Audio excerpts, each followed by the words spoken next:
क्यों?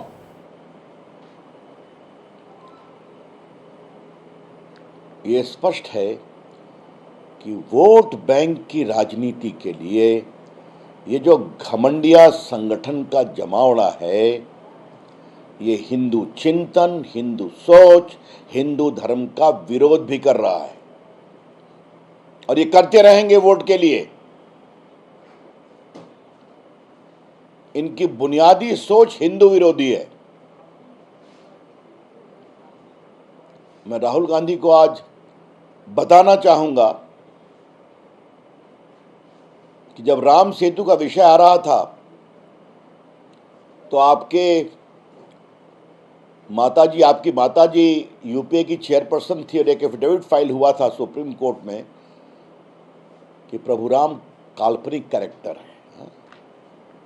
The story of Lord Ram is a fiction. और जब देश में हंगामा हुआ तो फिर आपको विड्रॉ करना पड़ा।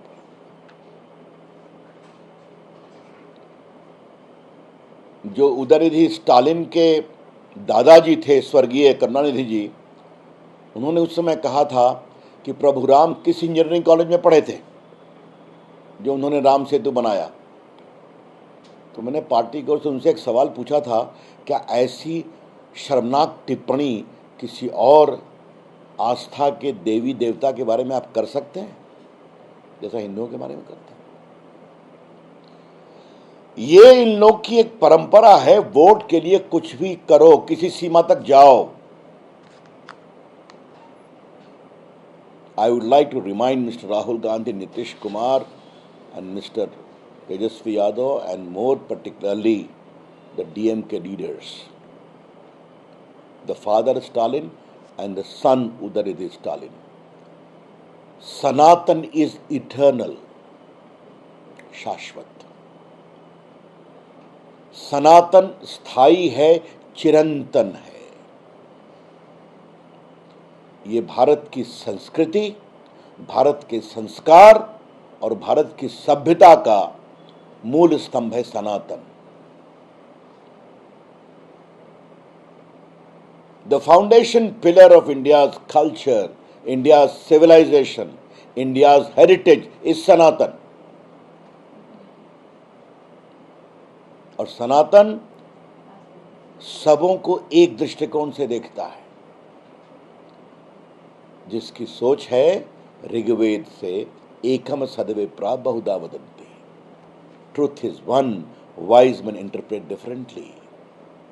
सत्य एक है, उसकी विभिन्न व्याख्या होती है। इसीलिए तो सनातन का चिंतन क्या है कि व्यक्ति अपनी साधना, अपने समर्पण से स्वयं ईश्वरत्व को प्राप्त कर सकता है। राहुल गांधी जी कुछ समझते हैं आप सनातन को? कभी समझने की कोशिश किया है आपने? और नीतीश कुमार और तेजस्वी यादव से क्या पूछा जाए? वो तो वोट के लिए पीएफआई को बिहार में पूरा केंद्र बनाने की बात करते हैं, कार्रवाई नहीं करते। मैं एक बात बहुत विनम्रता से कहना चाहूंगा, सनातन को समाप्त करने की धृष्टता इस देश के इस्लामिक कालखंड में बहुत हुई। औरंगजेब ने बहुत मंदिरों को तोड़े, न सनातन की बुनियाद हिली, न सनातन की मजबूती हिली। मिशनरी और उनके प्रोत्साहन करने वाले औपनिवेशिक अंग्रेजों ने भी सनातन को कमजोर करने की बहुत कोशिश की, खुद देश छोड़कर चले गए। और देखिए विडंबना कि आज सनातन धर्म का एक अनुपालक इंग्लैंड का प्रधानमंत्री है, जो पूजा करता है, जो दीपक जलाता है। ये लोग कुछ समझते हैं? मैं बहुत विनम्रता से इस घमंडिया गठबंधन को सावधान करना चाहूंगा।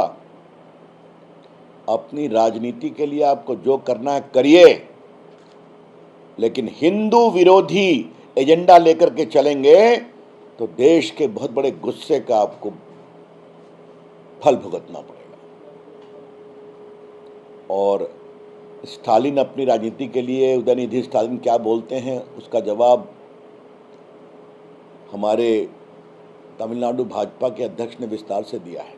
लेकिन ये जो तथाकथित गठबंधन है, जिसके अंदर अहंकार है, भारतीय संस्कार संस्कृतियों का अपमान है, इसीलिए हम घमंडिया कहते हैं। उनके बड़े नेताओं की शांति बहुत दुर्भाग्यपूर्ण है, बहुत बेशर्मी से भरी हुई है। इसका हम पूरा प्रतिकार करते हैं। और अंत में पुनः मुझे पूछना है, राहुल गांधी जी, उदयनिधि स्टालिन के इस वक्तव्य पर कि सनातन धर्म को जड़ समेत समाप्त करना चाहिए, इरेडिकेट करना चाहिए, इस पर आप खामोश क्यों हैं? क्यों चुप हैं आप? और नीतीश बाबू, आपसे और तेजस्वी बाबू से क्या कहा जाए? नीतीश बाबू बात कर रहे थे कि मैं संयोजक बनूंगा। कुछ तो मुंह खोलिए कि राजनीतिक स्वार्थ के लिए आप भी खामोश रहेंगे और तेजस्वी यादव भी खामोश रहेंगे। धन्यवाद। सर, एक सवाल ये भी आज तो रविशंकर प्रसाद को आप सुन रहे थे।